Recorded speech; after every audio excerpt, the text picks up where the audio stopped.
राधे राधे दोस्तों, आज हम अजय एकादशी का महत्व और व्रत कथा के बारे में जानेंगे। धार्मिक शास्त्रों के अनुसार भाद्रपद मास में अजा और परिवर्तन एकादशी पड़ती है।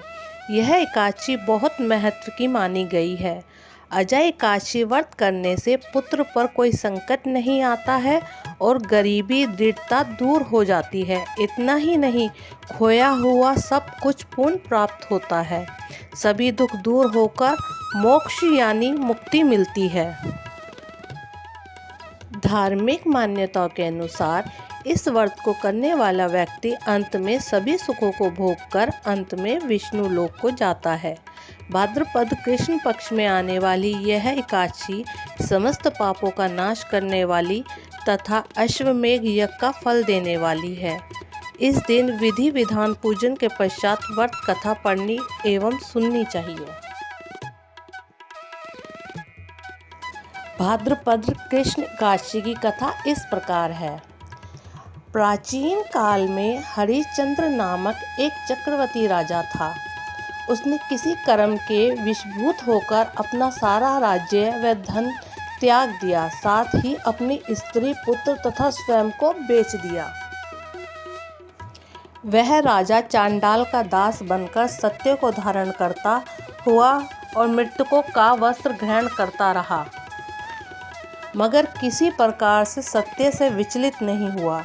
कई बार राजा चिंता के समुद्र में डूबकर अपने मन में विचार करने लगता कि मैं कहाँ जाऊँ, क्या करूँ जिससे मेरा उद्धार हो। इस प्रकार राजा को कई वर्ष बीत गए। एक दिन राजा इसी चिंता में बैठा हुआ था कि गौतम ऋषि आ गए। राजा ने उन्हें देखकर प्रणाम किया और अपनी सारी दुख भरी कहानी कह सुनाई। यह बात सुनकर गौतम ऋषि कहने लगे कि हे राजन, तुम्हारे भाग्य से आज से 7 दिन बाद भाद्रपद कृष्ण की अजा नाम की एकादशी आएगी। तुम विधि पूर्वक उसका व्रत करो। इस व्रत के पुण्य प्रभाव से तुम्हारे समस्त पाप नष्ट हो जाएंगे। इस प्रकार राजा से कहकर गौतम ऋषि उसी समय अंतर्ध्यान हो गए। राजा ने उनकी कथा अनुसार एकादशी आने पर विधि पूर्वक व्रत व जागरण किया। उस व्रत के प्रभाव से राजा के समस्त पाप नष्ट हो गए। स्वर्ग से बाजे बजने लगे और पुष्पों की वर्षा होने लगी। उसने अपने मृतक पुत्र को जीवित और अपनी स्त्री को वस्त्र तथा आभूषणों से युक्त देखा। व्रत के प्रभाव से राजा को पूर्ण राज्य मिल गया। अंत में वह अपने परिवार सहित स्वर्ग को गया। यह सब अजय एकादशी के प्रभाव से हुआ। अतः जो मनुष्य यत्न के साथ विधि पूर्वक इस व्रत को करते हुए रात्रि जागरण करते हैं, उनके समस्त पाप नष्ट होकर अंत में वह स्वर्गलोक को प्राप्त होते हैं।